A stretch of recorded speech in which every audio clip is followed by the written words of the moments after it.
अच्छा, तो अब हम बात करेंगे determination of the health status of population. मतलब यहाँ पे ये है कि हमने ये पता भी करना है कि हमने डिटर्मिन करना है कि health status of the population हमारे पास कैसा है। तो इससे पहले तो हमने ये दोनों चीज़ें डिस्कस की हुई हैं कि हमने आइडेंटिफाई करना है रिस्क फैक्टर को and identification of the cause, कि हमारे पास कॉज क्या है और उसकी जो रिस्क फैक्टर्स है वो हमारे पास कौन कौन से हैं, ताकि हम उसको प्रिवेंट कर सकें। लेकिन अगर हम लास्ट में देख लें, हमारे पास तीसरा जो है ना, इसमें डिटर्मिन करना है कि हेल्थ स्टेटस किस तरह से चल रहा है। उन दोनों में से हमने सिर्फ और सिर्फ कॉज और रिस्क फैक्टर को मालूम करना था ताकि हम उसको जो है ना प्रिवेंट कर सकें। लेकिन कुछ ऐसे डिजीज़ होते हैं जो ऑलरेडी जो है ना कम्युनिटी में एग्जिस्ट करते हैं, पॉपुलेशन में एग्जिस्ट करते हैं, तो हमने उसकी स्टेटस को मालूम करना होता है। ठीक है, तो ये भी एपिडेमियोलॉजिस्ट का काम है। अच्छा, so epidemiologist methods are not only helpful in disease occurrence but also in knowing the health status of a population। epidemiologist का काम सिर्फ और सिर्फ ये नहीं होता है कि वो सिर्फ और सिर्फ डिजीज़ की अकरेंस के बारे में मालूमात ले, बल्कि उसको ये भी इम्पॉर्टेंट है कि वो हेल्थ स्टेटस के बारे में मालूम करे कि पॉपुलेशन की हेल्थ स्टेटस कैसी है, उनकी सेहत कैसी है, या बहुत ज़्यादा लोग बीमार हैं या वो बिल्कुल ठीक है, या जो मसला भी चल रहा है उसकी स्टेटस के बारे में उसको पता होना चाहिए। फॉर एग्जाम्पल, अब यहाँ पे एग्जाम्पल दिया गया है कि if the infant mortality rate is high in a country it predicts the low health status of the population.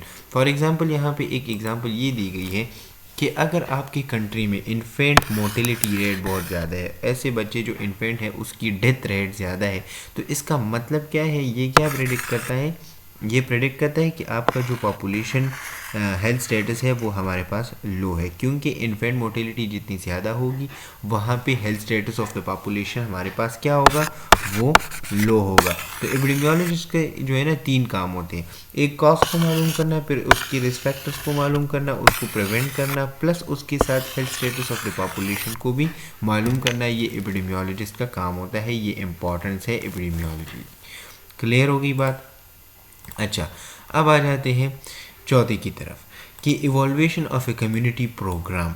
अब the effectiveness of vaccination can be demonstrated by epidemiological method. For example, an immunization program launched against target disease must eventually show a significant reduction against those diseases as compared to non-immunized population.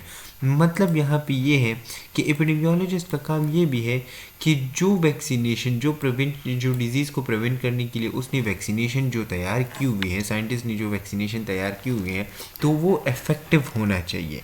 Effective का क्या मतलब है कि मिसाल के तौर पर आपने एक इम्यूनाइजेशन प्रोग्राम स्टार्ट कर दिया एक डिज़ीज़ के हवाले से, टारगेट डिज़ीज़ के हवाले से, तो मिसाल के तौर पर यहाँ पे एक पर्सन है ए और दूसरा है बी, ठीक है, या इसको हम कह दें कि ए पॉपुलेशन, ठीक है, और इसको हम कह दें कि बी पॉपुलेशन, ठीक है।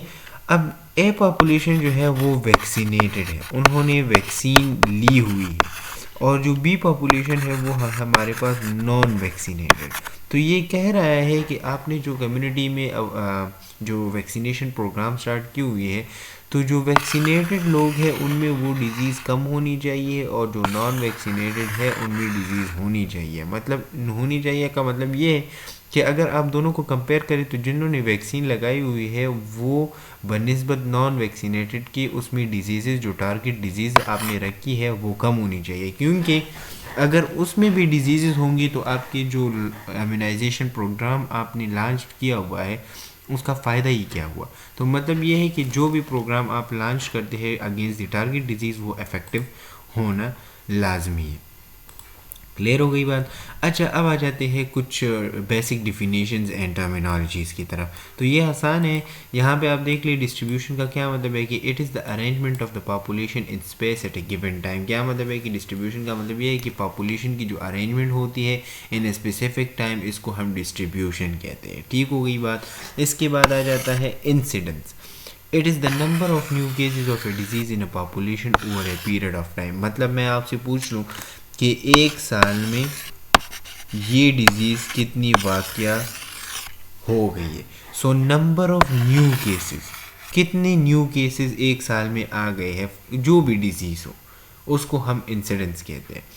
अच्छा, This number the probability that healthy people will develop a disease during a specified period of time. क्या मतलब हुआ इसका कि आपने एक स्पेसिफाइड पीरियड डिफाइन किया कि इस स्पेसिफाइड पीरियड में इतने लोगों को ये डिजीज़ हो सकती है, तो इसको हम क्या कहते हैं, इंसिडेंस कहते हैं। रिमेंबर वन थिंग, इंसिडेंस में हम हमेशा न्यू केसेस के बारे में बात करते हैं। क्लियर हो गई बात। अच्छा, प्रेवलेंस की तरफ आ जाते हैं। So prevalence it means the total cases of a disease in a population over a period of time. क्या मतलब है प्रेवलेंस का? मतलब ये है, प्रेवलेंस का सिंपल मतलब है प्रेजेंट। अभी रिसेंटली प्रेजेंट में हमारे पास कितने cases of the disease present है इन अ पॉपुलेशन। क्लियर हो गई बात। सिंपल इसका मतलब ये है कि यहाँ पे न्यू केसेस आते हैं और यहाँ पे हमारे पास टोटल केसेस है, एग्जिस्टिंग केसेस, जिसको हम क्या कहते हैं, एग्जिस्टिंग केसेस। क्लियर हो गई बात। तो इसका क्या मतलब है, प्रेवलेंस। अच्छा, this mean that the inclusion of old and new cases of a disease of A population, जिसमें हम हमारे पास इंक्लूड कर देते हैं किस चीज़ को, old and new cases of the population को। अच्छा, अब आ जाते हैं इन्फेक्टिविटी की तरफ। सो इन्फेक्टिविटी क्या चीज़ है? Infectivity, it is the process of introduction of microorganism into human host followed by their multiplication within the body and at the expense of the host. क्या इन्फेक्टिविटी क्या मतलब है? इन्फेक्शन को कहते हैं। इन्फेक्शन क्या चीज़ है कि जब भी हमारे पास माइक्रो ऑर्गेनिज्म हमारे बॉडी में इंटर हो जाते हैं और वहाँ पे उसकी मल्टीप्लिकेशन स्टार्ट हो जाती है विद इन दी बॉडी, इसको हम क्या कहते हैं, इन्फेक्टिविटी कहते हैं। क्लियर। अच्छा, अब आ जाते हैं पैथोजेनिसिटी की तरफ। So it is the course of disorder in A main from the first interaction with the agent to the change in form and function or until recovery, defect, disability or death. Simple मैं इसका एक मतलब बता दूं कि for example ये हमारे पास एक ह्यूमन बॉडी है। क्लियर हो गई बात। इसके साथ ये हमारे पास माइक्रो ऑर्गेनिज्म की इंटरेक्शन आ गई। क्लियर। ये हमारे पास क्या है, ये माइक्रो ऑर्गेनिज्म है। अब ये फर्स्ट इंटरेक्शन से लेके लास्ट तक जो भी चेंजेस इस बॉडी में आएंगे, first interaction of the micro organism से लेकर जो चेंजेस लास्ट तक आएंगे, उसको हम क्या कहते हैं, पैथोजेनिसिटी कहते हैं। अब वो चेंजेस क्या हो सकती है? अब वो चेंजेस हमारे पास रिकवरी भी हो सकती है कि बंदा जो है ना वो रिकवर हो गया, या वो डिफेक्ट हो गया है, या वो हमारे पास उसकी डेथ काज हो गई है, तो इसको हम क्या कहते हैं, पैथोजेनिसिटी। सो इट इज़, असल में ये हमारे पास क्या है, it is a course of A disorder, कि हमारे पास फर्स्ट इसकी मीटअप यहाँ पे हुई, ठीक है, फिर हमारे पास यहाँ पे जो है ना कुछ चेंजेस बॉडी में आ गई, इसके अलावा हमने एंटीबायोटिक्स खा लिए तो कुछ ना कुछ इफेक्ट कम हो गए हैं, फिर उसके बाद जो है ना हम देखेंगे कि ये रिकवर हो गए। तो ये सारा हमारे पास क्या है, ये पैथोजेनिसिटी।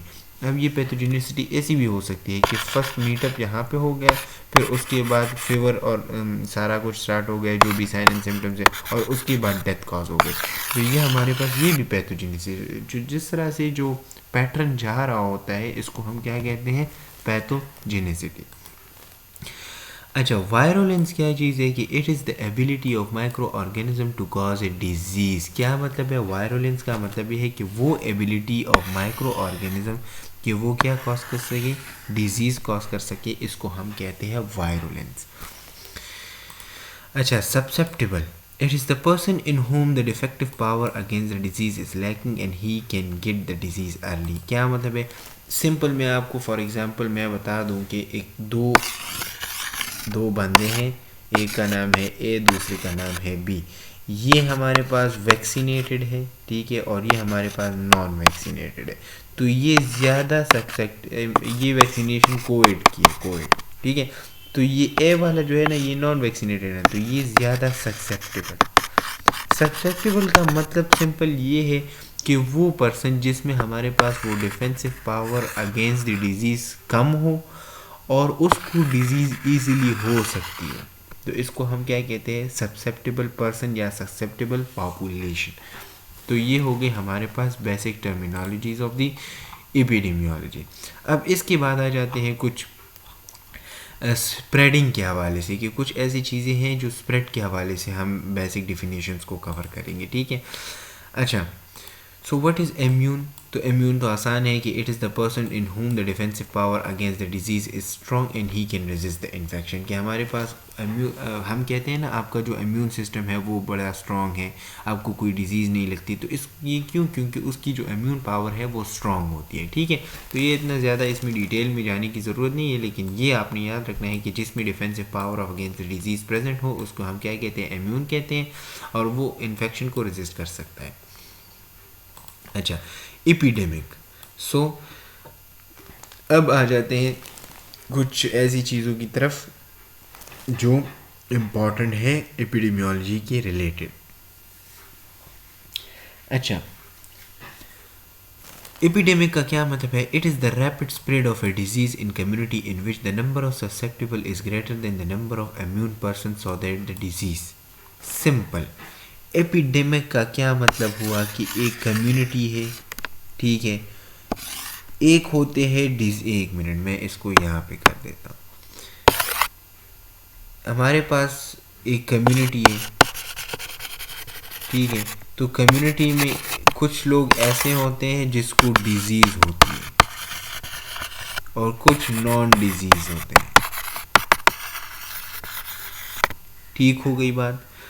डिजीज़ वाले लोग एपिडेमिक में उसकी नंबर ज़्यादा होंगे और नॉन डिजीज़ वालों की लेस होगी। सिंपल इसका मतलब ये है कि जब भी उन लोगों की तादाद ज़्यादा हो जिनको डिजीज़ हो गई है from the non disease person, तो इसको हम क्या कहते हैं? एपिडेमिक। मतलब 100 की पॉपुलेशन है, 100 लोगों की पॉपुलेशन है, और इसमें हमारे पास क्या हो गया है? इसमें हमारे पास 10% को डिज़ीज़ नहीं है और 90 लोगों को जो है ना डिज़ीज़ हो गई है। तो इसको हम क्या कहते हैं? एपिडेमिक हो गए, क्योंकि डिज़ीज़ की तादाद बहुत ज़्यादा हो गई है from the non disease. Clear हो गई बात? अच्छा, this means affection of a large number of person by A disease with in A short space of time. For example cold. क्या मतलब हुआ इसका? कि शॉर्ट पीरियड ऑफ टाइम में हमारे पास वो डिजीज़ इतनी ज़्यादा हो जाए तो फिर हम इसको क्या कहते हैं? एपिडेमिक कहते हैं। For example cholera. कोलरा हमारे पास क्या है? एपिडेमिक है, जो पहले भी आ चुका है।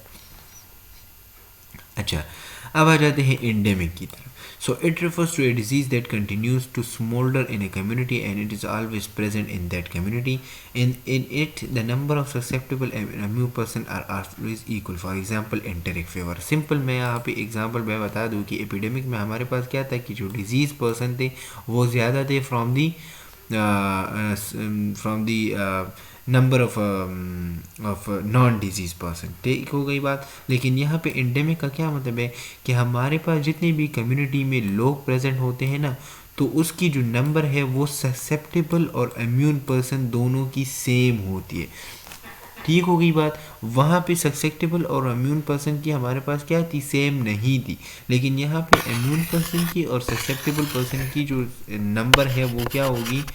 वो इक्वल होगी। असल में ये वो डिजीज़ है जो हमारे पास कम्युनिटी में ऑलवेज प्रेजेंट होती है। कभी कभी किस बंदे को हो जाती है, कभी किस बंदे को हो जाती है, तो ये ऑलमोस्ट इक्वल होती है इन द कम्युनिटी और वो डिजीज़ वहाँ पे रहती है for a long period of time. तो फॉर एग्ज़ाम्पल इसमें हमारे पास एंटेरिक फीवर जो है ना वो एक एग्ज़ाम्पल है एंडेमिक डिजीज़। अच्छा, पेंडेमिक की तरफ आ जाते हैं। तो इसकी सिंपल एग्जांपल अगर मैं आपको आजकल बताऊं वो है कोविड-19।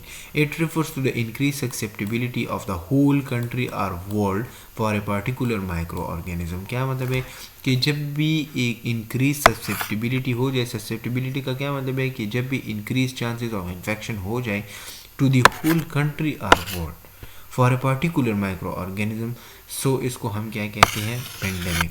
वो डिजीज़ जिसका ख़तरा हो या वो इतनी फैल जाए कि वो कंट्रीज़ और वर्ल्ड में जो है ना फैल जाए, तो इसको हम क्या कहते हैं? पेंडेमिक कहते हैं। क्लियर हो गई बात?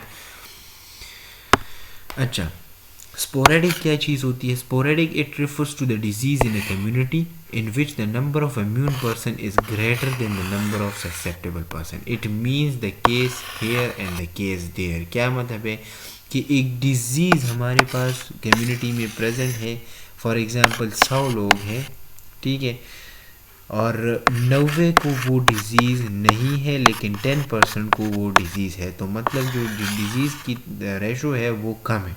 ठीक है। तो इसको हम क्या कहते हैं, स्पोरेडिक कहते हैं, मतलब इम्यून पर्सन जो है ना वो हमारे पास ज़्यादा है, ठीक है, और सक्सेप्टेबल पर्सन हमारे पास कम है उस डिज़ीज़ के हवाले से, तो इसको हम क्या कहते हैं, स्पोरेडिक कहते हैं। अच्छा, मोबिलिटी और मोटिलिटी का क्या मतलब है? मोबिलिटी का सिंपल मतलब है रेशो ऑफ डिजीज, ठीक है, और मोटिलिटी का ratio of death in a community, ठीक होगी बात। अच्छा, mobility it is defined as any departure subjective or objective from a state of physiological well being, ठीक है। अब यहाँ पे ये डिफिनीशन थोड़ी सी वो बताई गई है, लेकिन कोई नहीं, ये आसान है, मैं अभी इसको एक्सप्लेन कर देता हूँ कि इसका मतलब क्या है। मोटिलिटी का क्या मतलब है कि it is the experience of population in terms of death frequency by age, sex and cause of death in a society would reveal the underlying health problem and health services shortcomings.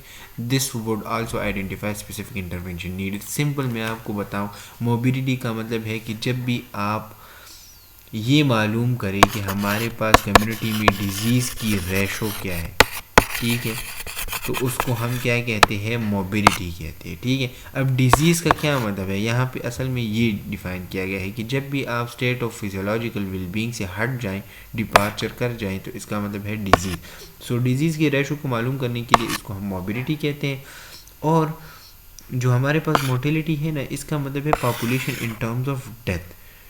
जब भी आप death ratio मालूम करें तो उसके लिए हम motility का टर्म यूज़ करते हैं। तो इसमें हमारे पास एज भी है, सेक्स भी है, कॉज ऑफ डेथ भी है। और जब हमें डेथ मोटिलिटी रेट मालूम करना हो ना, मोटिलिटी, तो उसमें हम देखते हैं कि एज हमारे पास कौन सा है, सेक्स हमारे पास कौन सा है, और कॉज हमारे पास क्या है। तो जब भी हम कॉज की तरफ आते हैं ना, तो हमें वजह मालूम होती है कि इस वजह से ये डिज़ीज़ हो गई है, तो हम फिर उसको प्रिवेंट करने के लिए कुछ मेजर्स भी लेते हैं, ठीक है, उसको प्रिवेंट करने के लिए। तो this is called motility and mobility, ठीक हो गई बात। अच्छा यहाँ पे हम लेक्चर को एंड करते हैं, इंशाल्लाह नेक्स्ट लेक्चर में मिलेंगे, तब तक के लिए इजाज़त दें, अस्सलाम वालेकुम।